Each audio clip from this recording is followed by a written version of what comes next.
Hey guys, warm welcome to all of एन फ्राइस्ते academy. हम पढ़ रहे हैं क्लास 10 साइंस का चैप्टर नंबर 11 मानव नेत्र तथा रंग बिरंगा संसार। आज है इसका लेक्चर नंबर 6 और आज का ये सेशन है क्वेश्चन आंसर सेशन। और इस सेशन में अपन क्वेश्चन आंसर करने वाले हैं। तो हमेशा की तरह हर वीडियो में आपको बोलता हूँ कि एनसीईआरटी बुक को आप निकाल लीजिए और क्वेश्चन आंसर में हम सबसे पहले पार्ट निहित क्वेश्चन करते हैं जो पार्ट के अंदर होते हैं। तो फटाफट निकाल लीजिए, मैं भी देख लेता हूँ।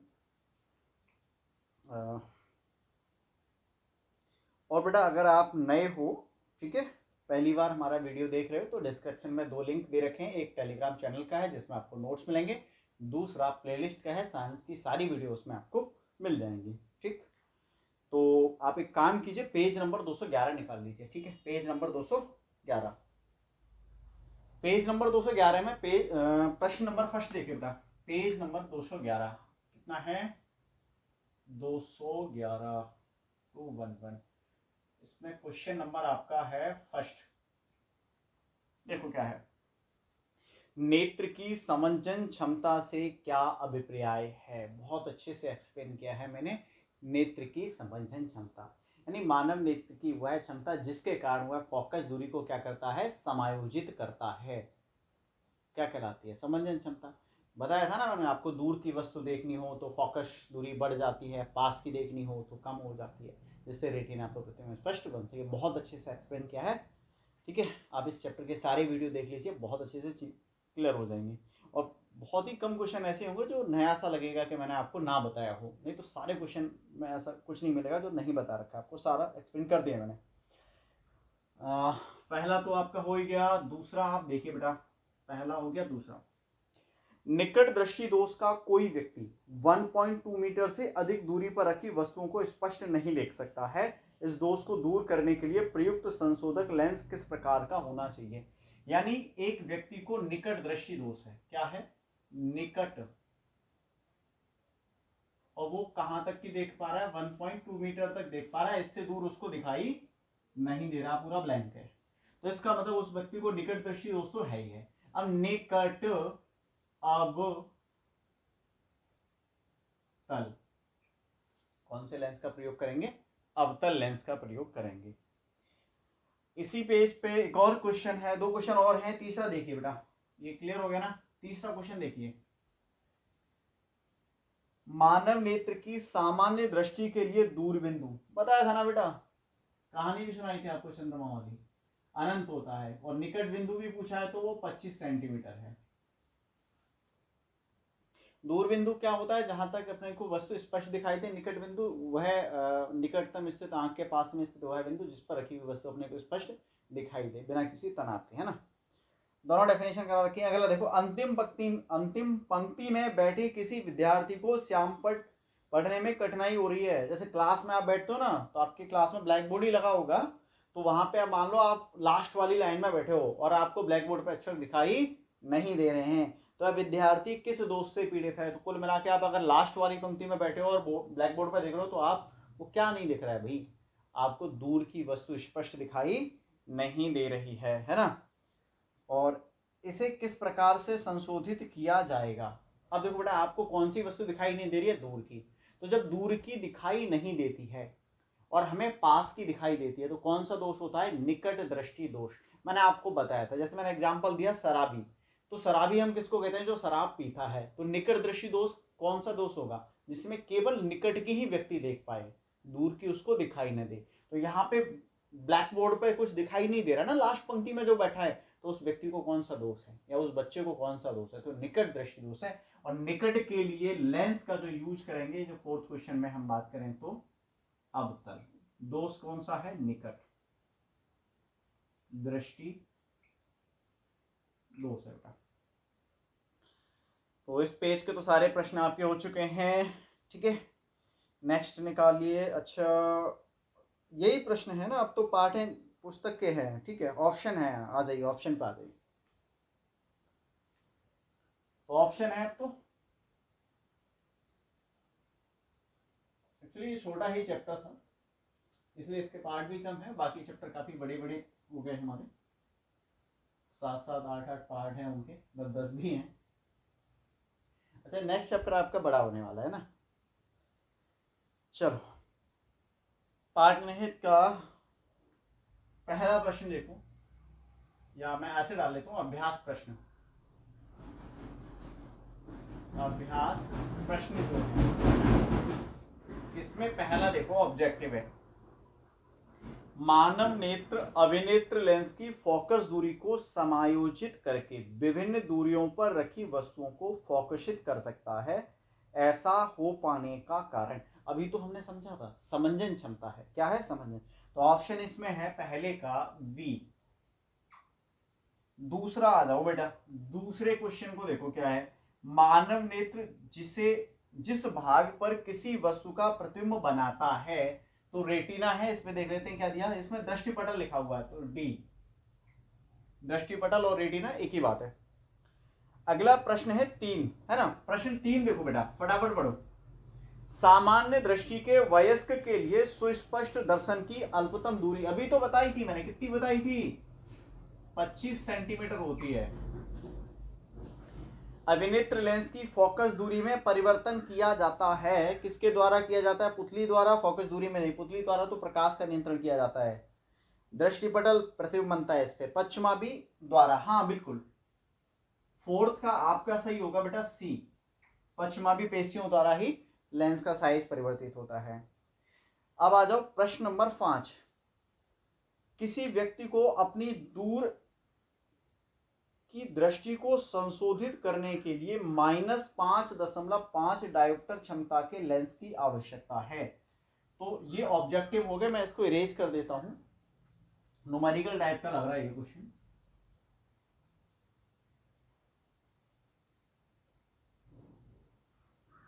ध्यान से समझना, क्वेश्चन तो इजी है। प्रश्न नंबर है 5। किसी व्यक्ति को अपनी दूर की दृष्टि को संशोधित करने के लिए -5.5 डायोप्टर क्षमता के लेंस की आवश्यकता होती है। अब देखो क्षमता दे रखी है -5.5 डायोप्टर, तो इसका साफ साफ मतलब ये हो जाता है कि व्यक्ति को निकटदर्शी दोष है, और क्योंकि माइनस में है तो ये लेंस कौन सा यूज हो रहा है यहाँ पे, अवतल, माइनस की वजह से, है ना।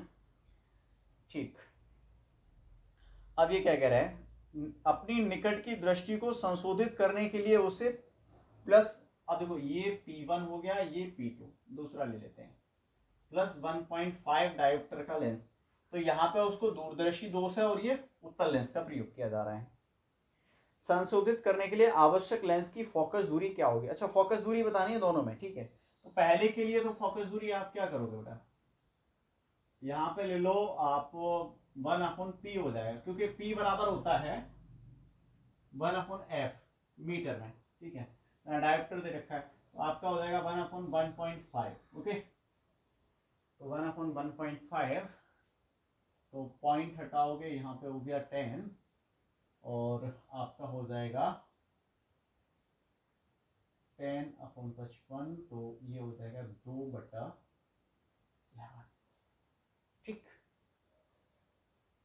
तो अब यहाँ पे 2/11 हो गया। अगर इसको अपने को किस में बदलना है, यहाँ पे जो दे रखा है ये मीटर में है, तो मीटर में ही अगर आपको सॉल्व करना है तो मीटर में, सेंटीमीटर में बदलना है सेंटीमीटर में। अगर आगे और करना है तो आप इसको क्या कर सकते हो, 2 का 11 का भाग दे दो, तो पहले तो जाएगा नहीं, है ना, जाएगा नहीं, तो फिर 0 पॉइंट कितना हो गया 20, तो 20 यहाँ पे आपका हो जाएगा, तो कितने बार जाएगा बेटा। अच्छा, मैं माइनस यहाँ पे भी लेके नहीं चल रहा हूँ, तो एक काम करते हैं, माइनस अपने को लेके चलना पड़ेगा, क्योंकि भाई माइनस तो साथ में दिखाना पड़ेगा। तो मैं एक काम करूँ, इसको थोड़ा सा नीचे लिख लेंगे, पहले इसको ये कंप्लीट कर लें। F1 बराबर माइनस का 2/11 हो गया। अब आप देखो भाग दोगे बेटा इसमें, है ना, ऐसे कर देता हूँ मैं, बहुत इजी समझ में आ जाएगा आपको।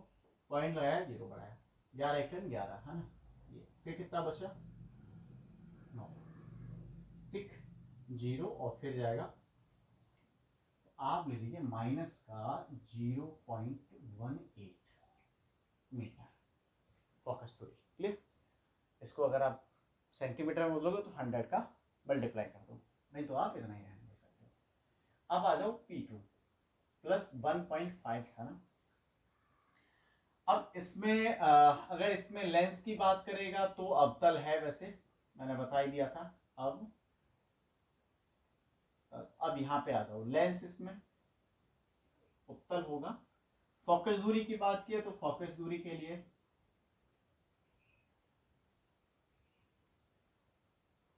1.5, ये 10/15 और 2/3। तो F2 बराबर 2/3 भाग दोगे, बिल्कुल बहुत सिंपल सा है, जाएगा नहीं 0, 6, फिर वही 2, 6 6 6 6 आएगा तो 0.66, तो आप इसको लिख सकते 0.67 मीटर। तो ये बड़ा आपका प्रश्न हो गया, ठीक। 5वां नोट कर सकते हो या फिर आप स्क्रीनशॉट ले लीजिए, ठीक है। प्रश्न नंबर 6 देखिए, निकट दृष्टि दोष से पीड़ित व्यक्ति का दूर बिंदु नेत्र के सामने 80 सेंटीमीटर दूरी पर है। किसी निकट दृष्टि दोष से पीड़ित व्यक्ति का दूर बिंदु नेत्र के सामने 80 सेंटीमीटर दूरी पर है, ठीक है, दूर बिंदु। इस दोष को संशोधित करने के लिए आवश्यक लेंस की प्रकृति तथा क्षमता क्या होगी? बेटा फोकस दूरी तो निकालनी पड़ेगी ना यहाँ पे, पहले इसको इरेज करते हैं, ठीक है। ये भी अच्छा प्रश्न है, तो इसको इरेज कर लेते हैं पहले।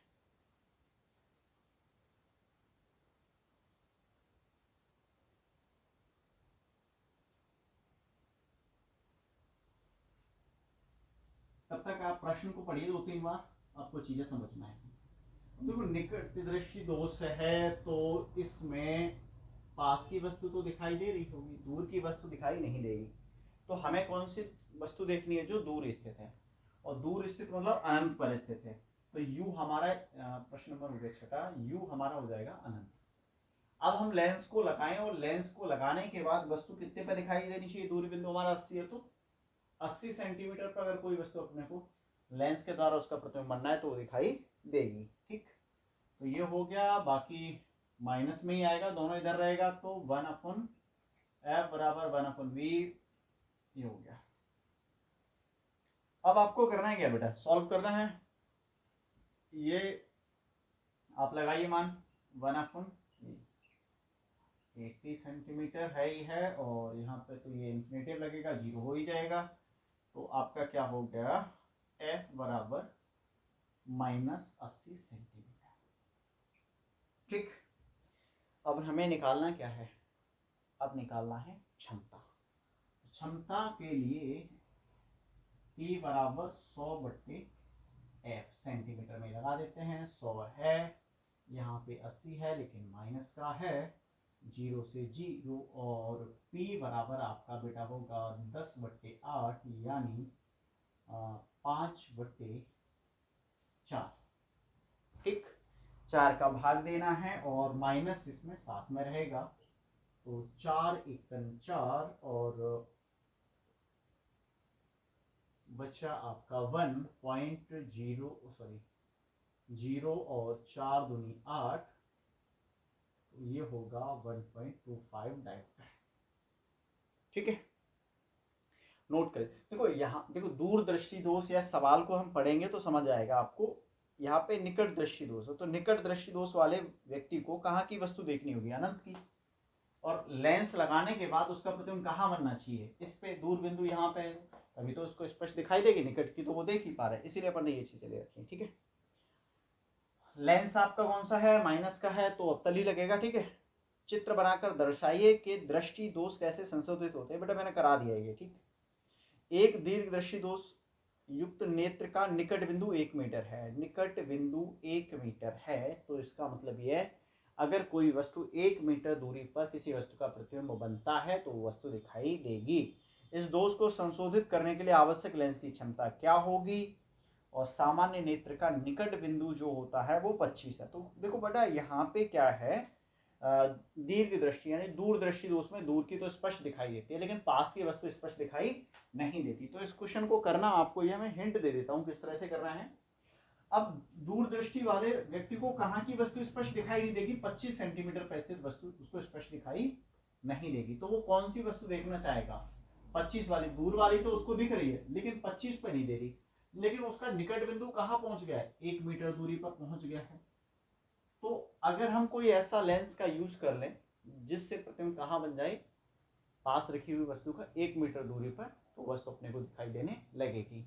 तो वो लेंस कौन सा होगा, उत्तल होगा। फोकस दूरी उसकी ज्ञात करनी है, तो u बराबर आप लिख लीजिए माइनस का 25 सेंटीमीटर, क्योंकि अपने को 25 सेंटीमीटर दूर पर वस्तु देखनी है और 1 मीटर हो जाता है तो माइनस का 100 सेंटीमीटर में डायरेक्ट लिख दे रहा हूं और f आपको यहाँ पे फाइंड करना है। ठीक है बेटा, f फाइंड जब आप कर लोगे तो f के ही माध्यम से आप क्या फाइंड कर सकते हो, p आप निकाल सकते हो। ठीक है, तो p बराबर क्या होता है 1/f लगा देना, आपका आंसर आ जाएगा।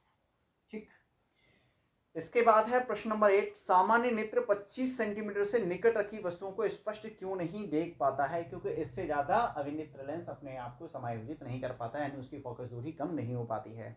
जब हम नेत्र से किसी वस्तु की दूरी को बढ़ा देते हैं तो नेत्र में प्रतिबिंब की दूरी का क्या होता है। देखो हमेशा प्रतिबिंब रेटिना पर ही बनता है, तो प्रतिबिंब की दूरी पर यहाँ पे कोई फर्क नहीं पड़ता है, फोकस दूरी बदलती है बस, जिससे प्रतिबिंब रेटिना पर ही बन सके। तारे क्यों टिमटिमाते हैं, बहुत अच्छे से मैंने एक्सप्लेन किया है, वायुमंडलीय अपवर्तन के कारण। व्याख्या कीजिए ग्रह क्यों नहीं टिमटिमाते हैं, क्योंकि ग्रह को हम बहुत सारे तारों को एक स्रोत मान सकते हैं। ठीक है बेटा, तो उनसे आने वाला प्रकाश जो है लगातार हम तक आता रहता है। सूर्योदय के समय सूर्य रक्ताभ क्यों प्रतीत होता है, ये अभी अपन ने प्रीवियस वीडियो में बताया ही है, बहुत अच्छे से एक्सप्लेन किया है। किसी अंतरिक्ष यात्री को आकाश नीले की अपेक्षा काला क्यों प्रतीत होता है, बहुत अच्छा प्रश्न है बेटा। आकाश नीले की अपेक्षा काला प्रतीत होने का कारण यह है क्योंकि अंतरिक्ष में वायुमंडल नहीं है। जब अंतरिक्ष में वायुमंडल नहीं है तो वहां पर प्रकाश का प्रकीर्णन नहीं होता है, जिस कारण से अंतरिक्ष यात्रियों को आकाश काला दिखाई देता है। चंद्रमा से भी देखेगा तो भी क्या दिखाई देगा, वहां पे काला दिखाई, मतलब जहां जहां वायुमंडल नहीं है, आकाश अंतरिक्ष को कोई देख रहा है तो वहां पे क्या होगा, वायुमंडल जहां पे नहीं है आकाश काला ही दिखाई देगा। तो इस तरह से आपके सारे प्रश्न हो जाते हैं। बाकी अपन मिलते हैं नेक्स्ट चैप्टर में, और बहुत अच्छा चैप्टर है आपका विद्युत धारा, उसको अपन समझेंगे। बहुत बड़ा चैप्टर भी है, 10th के हिसाब से देखें काफी बड़ा चैप्टर है और बहुत अच्छा चैप्टर है और बहुत नंबर का चैप्टर है, और आपके 12th में भी वो आपको बहुत काम आएगा। तो बने रहिए हमारे साथ। ठीक है, बोर्ड एग्जाम की तैयारी बहुत अच्छे से आपकी हो जाएगी, परसेंटेज भी बहुत अच्छी बनेगी, आपका स्कोर बहुत। अगर आप रेगुलर हमारी वीडियो देख रहे हो बेटा तो आपको अपना जो परफॉर्मेंस है स्कूल में वो दिख रहा होगा, बाकी बच्चों से अच्छा होगा। नोट्स आप जरूर बनाएं, ठीक है, कॉपी पर नोट करते रहें। पीडीएफ से क्या होता है, जब तक आप लिखोगे नहीं चीजें याद नहीं होती। तो मिलते हैं नेक्स्ट वीडियो में, तब तक के लिए बाय बाय।